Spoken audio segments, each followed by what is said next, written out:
Hello दोस्तों, मेरा नाम है अर्जुन। स्वागत है आपका एक और अमेजिंग वीडियो में, जहां पर आज हम बात करने वाले हैं क्लास 12 पार्टनरशिप अकाउंट से चैप्टर नंबर 3 एडमिशन में कैपिटल एडजस्टमेंट का टॉपिक। जी हाँ, ये कैपिटल एडजस्टमेंट का टॉपिक आपका बहुत इंपॉर्टेंट रहने वाला है एग्जाम के पॉइंट ऑफ व्यू से। 6 नंबर का क्वेश्चन गारंटीड यहाँ से निकलता है। तो चलिए जल्दी से वीडियो को शुरू करते हैं। और अगर आपने अभी तक मेरा चैनल सब्सक्राइब नहीं करा है तो जाके चैनल को सब्सक्राइब करो, वीडियोस को लाइक शेयर कमेंट करना ना भूलें। चलिए जल्दी से शुरू करते हैं।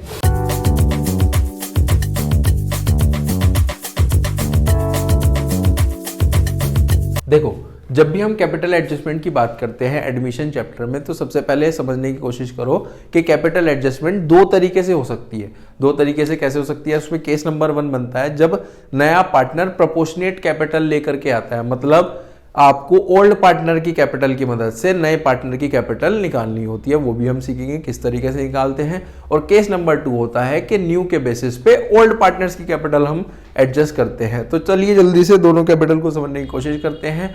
आज की जो वीडियो रहने वाली है वो केस नंबर 1 पे रहेगी। नेक्स्ट इसके बाद में एक वीडियो और लेकर के आऊंगा, वो केस नंबर 2 पे रहेगी। चलो देखो, सबसे पहले हम इसका क्वेश्चन समझने की कोशिश करते हैं, उससे आपको और बेटर तरीके से समझ में आएंगे कैपिटल एडजस्टमेंट होती कैसी है। देखो, सबसे पहले लिखा हुआ है balance sheet of A and B. A की बैलेंस शीट गिवन है, ये सारे हमारे एसेट्स हैं, ये सारे हमारे लायबिलिटीज हैं। ठीक है जी। यहाँ पर क्या लिखा हुआ है? बैंक ओवरड्राफ्ट है, रिजर्व फंड है, कुछ डिस्ट्रीब्यूट करने वाली चीजें है, कुछ नॉर्मल एसेट और लायबिलिटी है। इसके बाद एडजस्टमेंट की तरफ चलते हैं। नीचे हम बैलेंस शीट की तरफ चलते हैं। लिखा है एडमिशन हुआ है सी का, एक नया पार्टनर है जिसका एडमिशन हुआ है। और उसके बाद new profit sharing ratio given है तीनों ही पार्टनर्स की 3:2:1। इसका मतलब क्या हो गया कि सी जो पार्टनर है उसका रेशो है 1/6। क्लियर है जी। और सी कैपिटल लेकर के आया प्रोपोर्शनेट कैपिटल। अभी तक हमने पढ़ा था कि सी कैपिटल भी लेके आता है, गुडविल भी लेके आता है, लेकिन इस केस में क्या लिखा हुआ है कि सी प्रोपोर्शनेट कैपिटल लेके आया है और गुडविल लाया है। सबसे पहले तो हम गुडविल का ट्रीटमेंट करेंगे, फिर उसके बाद जितनी भी एडजस्टमेंट है उनका रिवैल्यूएशन में ट्रीटमेंट करेंगे और क्वेश्चन को कंप्लीट करेंगे। तो चलिए बात चलते हैं हम अपने अकाउंट्स की तरफ। यहाँ पर सिंपल आपको 3 अकाउंट बनाने हैं। सबसे पहले रिवैल्यूएशन अकाउंट है, इसके बाद हमारे पास बनेगा पार्टनर्स कैपिटल अकाउंट, इसके बाद बनेगी हमारे पास बैलेंस शीट और लास्ट हमारे पास बन जाता है वर्किंग नोट्स। तो देखो, सबसे पहले तो आपको निकालना होगा यहाँ पर गेनिंग और सेक्रीफाइसिंग निकालना होगा। तो हम फॉर्मूला लगाएंगे sacrificing ratio is equals to OR minus NR। ठीक है जी। पार्टनर है हमारे पास A, B और C। ओल्ड रेशो था इनका, एक बार ओल्ड रेशो चेक कर लेते हैं। ओल्ड रेशो था 2:1, नया रेशो है 3:2:1। ओल्ड है 2:1 यानी कि 2/3, 1/3 और नया रेशो है 3/6, 2/6 और 1/6। ये तो हमारे पास गेन ही कर रहा है। यहाँ पर देखते हैं एलसीएम आ जाएगा 6, इसका भी एलसीएम आ गया है 6। ये वर्किंग नोट है, यहाँ पर आप लिख भी सकते हो कैलकुलेशन ऑफ सैक्रिफाइसिंग रेशो। ठीक है जी। जब हम इसको 6 बनाएंगे तो आ जाएगा हमारे पास 4 - 3 यानी कि 1/6। ये तो हमारे पास सेक्रीफाइस कर गया। नेक्स्ट पे चलते हैं।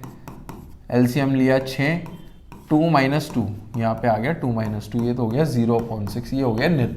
तो यहाँ पर एक ही पार्टनर जो है वो सेक्रीफाइस कर रहा है, तो एंट्री बनेगी premium for goodwill debit to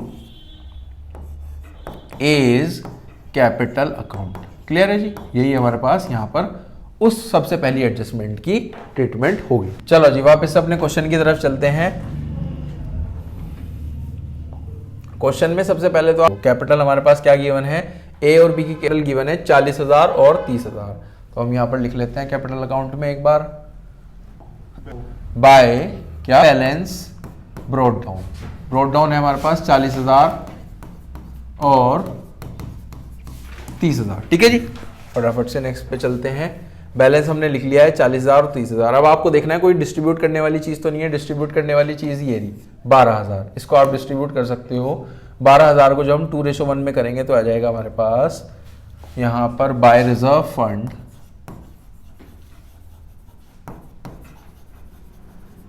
12,000 था। 12,000 को आपको करना है 12,000 को करना है 2/3 और 12,000 को करना है 1/3। तो ये आ जाएगा हमारे पास 8,000 और 4,000। ठीक है जी। इसको लिख लेते हैं हम वहाँ पर कैपिटल अकाउंट में बाय रिजर्व फंड के नेम से 8,000 और 4,000। चलते हैं नेक्स्ट एडजस्टमेंट की तरफ। बैलेंस भी लिख लिया, जो डिस्ट्रीब्यूट करने वाली चीज थी वो भी डिस्ट्रीब्यूट कर दी, गुडविल का भी ट्रीटमेंट हो गया है। इसके बाद लिखना है provision for doubtful debts be reduced by 2,000। हमारे पास डेटर पे प्रोविजन 2,000 से कम हुआ है। सबसे पहले तो देखते हैं डेटर की कितनी वैल्यू। डेटर की वैल्यू थी हमारे पास यहाँ पर 40,000 है डेटर की वैल्यू। ये थोड़ा सा मिसप्रिंट है, 40,000 में से 3600 माइनस करें तो 36,400 आ गए। ठीक है जी।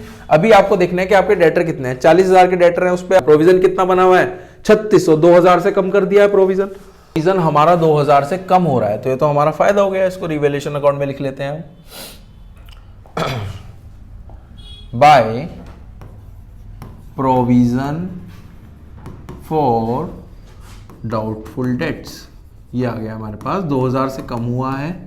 और देखो प्रोविजन हमारे पास पहले कितना था बैलेंस शीट में, प्रोविजन था हमारा 3600। प्रोविजन जो है 2,000 से कम हो गया, अब कितना रह गया सिर्फ और सिर्फ 1600। यानी कि बैलेंस शीट में भी हम साइड बाय साइड लिख लेते हैं। बैलेंस शीट में लिखते हैं डेटर्स थे हमारे पास 40,000 के, और 40,000 में से आपको सिर्फ और सिर्फ प्रोविजन माइनस करके लिखना है 1600, तो यह आ जाएगा 38,400। क्लियर है इतनी चीज। चलो जी नेक्स्ट एडजस्टमेंट की तरफ चलते हैं। नेक्स्ट एडजस्टमेंट है हमारे पास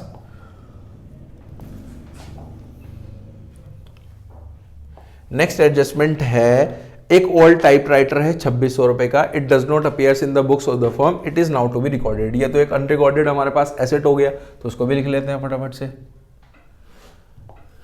यहां पे लिख लो आप बाय टाइपराइटर। टाइपराइटर था हमारे पास, वैल्यू देख लेते हैं, वैल्यू थी 2,600। ठीक है जी। यहाँ पे लिख लो 2,600। यही सेम आपको बैलेंस शीट में भी लिखना होगा। बैलेंस शीट में लिख लेते हैं टाइपराइटर के नेम से टाइपराइटर 2,600। दोनों ही जगह हमें लिख करके चलनी होती है वैल्यूज। नेक्स्ट एडजस्टमेंट है हमारे पास पेटेंट्स आर वैल्यूलेस। पेटेंट्स देखते हैं, पेटेंट्स है 2,000 के, पेटेंट्स वैल्यूलेस हो गए, मतलब बिल्कुल भी खत्म हो गए हमारे पास पेटेंट्स, तो उसको भी लिख लेते हैं। जब भी हमारे एसेट की वैल्यू गिरती है तो हम इधर लिखते हैं टू पेटेंट्स 2,000। अब ये पेटेंट्स खत्म हो गए, 2,000 के ही थे, पूरे के पूरे वैल्यूलेस हो गए। अगर कोई भी एसेट आपका पूरा का पूरा कंप्लीट खत्म हो जाता है या वैल्यूलेस हो जाता है तो आपको उसको बैलेंस शीट में नहीं लिखना होता है। ठीक है जी।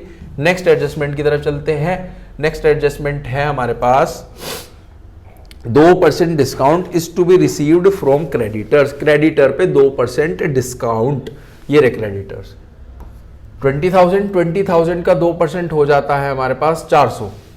क्लियर है जी। इसको हम इधर लिखेंगे by provision for discount on creditors 400। ठीक है जी। अब इसको बैलेंस शीट में भी लिख लेते हैं हम। बैलेंस शीट में यहाँ पर हमारे क्रेडिटर्स थे, क्रेडिटर्स की वैल्यू थी हमारे पास 20,000। इसमें से आपको प्रोविज़न माइनस करना है। प्रोविज़न है हमारे पास 400, तो ये आ गया 19,600। क्लियर है जी, 19,600। चलते हैं नेक्स्ट एडजस्टमेंट की तरफ। नेक्स्ट है हमारे पास, चलो जी यही थी हमारे पास, सारी एडजस्टमेंट्स कंप्लीट हो चुकी है। अब सबसे पहले आपको क्या करना होगा, रिवैल्यूएशन अकाउंट को बैलेंस करना होगा। जब हम रिवैल्यूएशन अकाउंट को बैलेंस करेंगे हम देखेंगे क्रेडिट साइड हमारे पास ज़्यादा है। ये हमारे पास 2,000, 4,000, 4,600 और 5,000। ये वैल्यू आ गई हमारे पास 5,000। यही 5,000 आप इधर लिखो। 5,000 में से 2,000 माइनस करें तो 3,000 का मेरा क्या है प्रॉफिट। देखो हमारा फायदा ज़्यादा है और हमारा एक्सपेंस या फिर लॉस कम हुआ है, तो हमारा प्रॉफिट हो गया। ठीक है जी। To profit transferred to partners capital account. Partners है हमारे पास ओल्ड पार्टनर्स ए और बी। ये 3,000 हमारे पास ए और बी में डिस्ट्रीब्यूट होगा ओल्ड रेशो में। ओल्ड रेशो था हमारे पास 2:1, यानी कि 2,000 और 1,000। अब इसके बाद जो ये प्रॉफिट आया है इसको आपको ट्रांसफर करना होता है, कैपिटल अकाउंट में लिखना होता है। कहाँ लिखना होता है, कैपिटल अकाउंट में। चलो जी इसको कैपिटल अकाउंट में लिखते हैं फटाफट से। बाय रिवैल्यूएशन के नेम से, रिवैल्यूएशन के नेम से, रिवैल्यूएशन अकाउंट के नेम से। देखो कैपिटल अकाउंट में पार्टनर की कैपिटल इधर बढ़ती है और डेबिट में कम होती है। अभी पार्टनर की कैपिटल बढ़ रही है क्योंकि प्रॉफिट है, उनको मिल रहा है, तो इधर लिखेंगे हम, ये लिखेंगे हम 2000 और 1000 से। ठीक है जी। इसके बाद गुडविल भी थी, ये गुडविल ये भी आपको लिखनी है। गुडविल थी हमारे पास, फर्म की गुडविल देख लेते हैं एक बार। देखो फॉन्ट भी हमें लिखना है। देखो सी लेकर के आया था 10,000 रुपए की गुडविल, तो यहां पर लिख लेते हैं हम 10,000 और 10,000 10,000 और 10,000। अब इसको कैपिटल अकाउंट में पोस्ट कर लेते हैं बाय प्रीमियम फॉर गुडविल के नेम से, by premium for goodwill account के नेम से, और ये ए को ही मिलेगा 10,000। ठीक है जी। देखो एक नॉर्मल क्वेश्चन होता है हमारे पास रिवैल्यूएशन कैपिटल अकाउंट का, वो यहीं पर कंप्लीट हो जाता है। यहीं पर कैसे कंप्लीट हो जाता है, यहीं पे आपको टोटल करना होगा। दोनों ही साइड का हमने टोटल करा, इधर का टोटल करते हैं तो आ जाएगा हमारे पास 30,000, 4,000 और 1,000, 35,000। इसका जब टोटल करेंगे तो आ जाएगा हमारे पास 60,000। यही टोटल आप इधर लिख सकते हो। सबसे पहले आप इधर कैरी डाउन कर दो, टू बैलेंस कैरी डाउन आ गया यही 60,000, 35,000। सी का तो कुछ नहीं था तो हमने लिख दिया यहीं पे 60,000 और 35,000। क्वेश्चन हमारा यहीं पे कंप्लीट हो जाता है। पर यहाँ पर प्रोपोर्शनेट कैपिटल का क्वेश्चन है, तो सबसे पहले तो आप यहाँ पे बैलेंस ब्रॉट डाउन करिए by balance brought down. Balance हमने ब्रॉट डाउन करा है 60,000, 35,000। अब इन कैपिटल की मदद से हमें नए पार्टनर की कैपिटल फाइंड आउट करनी है, प्रोपोर्शनेट कैपिटल देखनी है कितनी लेकर के आया है। चलो जी, उसके लिए हमें क्या करना होता है, यहां पर सबसे पहले आप लिखो कि टोटल हमारे पास शेयर कितना था। लेट टोटल शेयर बी 1, जिसमें से सी का शेयर कितना था 1/6। तो रिमेनिंग कितना हो गया है, रिमेनिंग हमारे पास हो गया है 1 - 1/6 इज 5/6।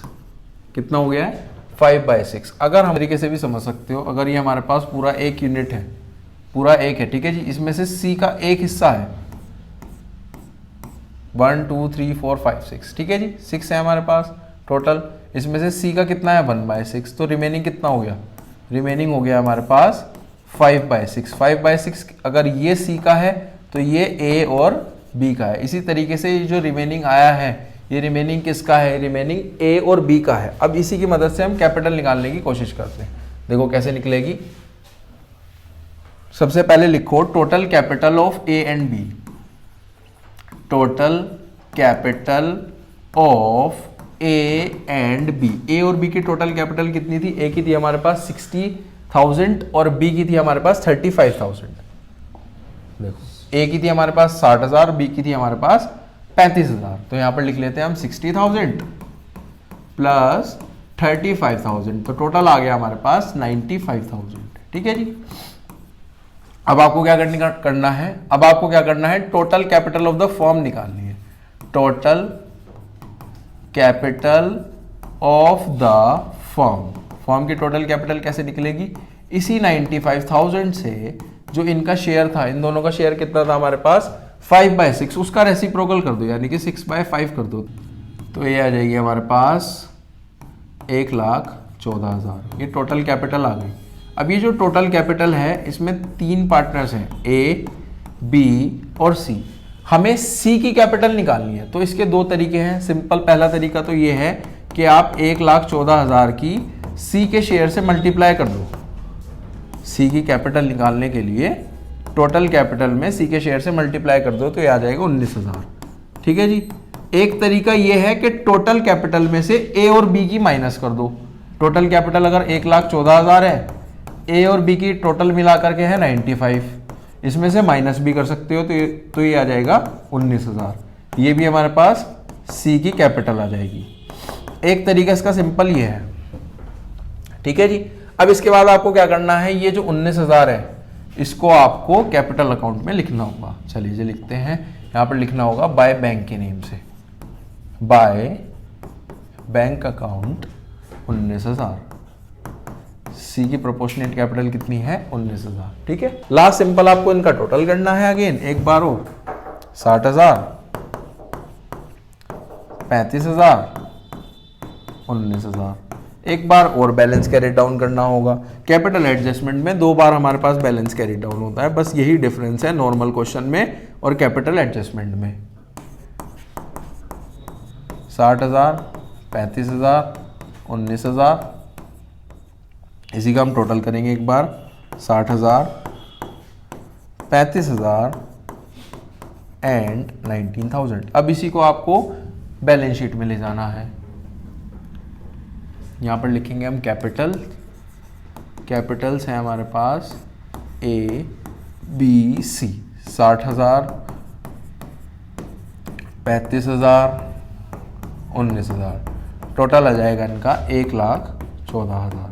अब आपको लास्ट ये देखना है कि बैलेंस शीट में कोई एक ऐसी चीज़ है जो आपने जिस पे एडजस्टमेंट ना हुई हो। बैंक ओवरड्राफ्ट था हमारे पास 15,000। और इधर देख लेते हैं हमारे पास मशीनरी है, बिल्डिंग है, स्टॉक है। सिर्फ डेटर और टाइपराइटर लिखा हुआ है, तो मशीनरी है, बिल्डिंग है, स्टॉक है। मशीनरी, बिल्डिंग, स्टॉक, इनकी वैल्यूज देख लेते हैं। क्या हमारे पास वैल्यू है 33,600। बिल्डिंग की वैल्यू है हमारे पास, बिल्डिंग है हमारे पास 25,000 की, स्टॉक है हमारे पास 20,000। 25,000 और 20,000, ठीक है जी। और देखते हैं और भी कुछ है क्या हमारे पास लिखने के लिए? नहीं। अब देखो यहां पर हमारे पास बैंक ओवरड्राफ्ट है। बैंक ओवरड्राफ्ट कितना है? 15,000। सबसे पहली चीज तो इसमें क्या है, देखो हमारे पास पैसा था यहां पर, कुछ पैसा जो है सी अपनी गुडविल लेकर के आया है। सी की गुडविल थी हमारे पास 10,000। सी की हमारे पास कैपिटल है, सी की कैपिटल है हमारे पास 19,000। तो टोटल करा कितना हो गया? 29,000। इसके बाद हमारे पास बैंक का ओवरड्राफ्ट बैलेंस गिवन है। क्या गिवन है? बैंक का ओवरड्राफ्ट। तो वो इसमें से माइनस कर देंगे हम। बैंक ओवरड्राफ्ट है हमारे पास 15,000। तो हमारे पास बैंक का बैलेंस आ गया अब 14,000। कितना आ गया है? 14,000। इसको हम बैलेंस शीट में लिख लेंगे।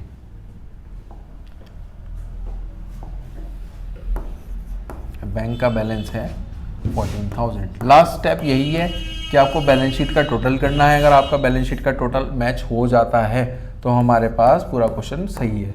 4 और 9 हो गए हमारे पास 3, 1,33,000। इधर का टोटल आ रहा है 1,33,000। टोटल आ रहा है हमारे पास 1,33,600 और हमारी बैलेंस शीट मैच हो चुकी है। यही था हमारे पास कैपिटल एडजस्टमेंट का क्वेश्चन, जो कि केस नंबर 1 था। ओल्ड पार्टनर्स के बेसिस पे न्यू पार्टनर की प्रोपोर्शनेट कैपिटल हमने फाइंड आउट करनी सीखी है, उसी का ये क्वेश्चन था। मिलते हैं बहुत जल्दी नेक्स्ट वीडियो में, जहां पर हम कैपिटल एडजस्टमेंट का पार्ट 2 करेंगे। वीडियो अच्छी लगे तो लाइक, शेयर, कमेंट करना ना भूलें। Thank you.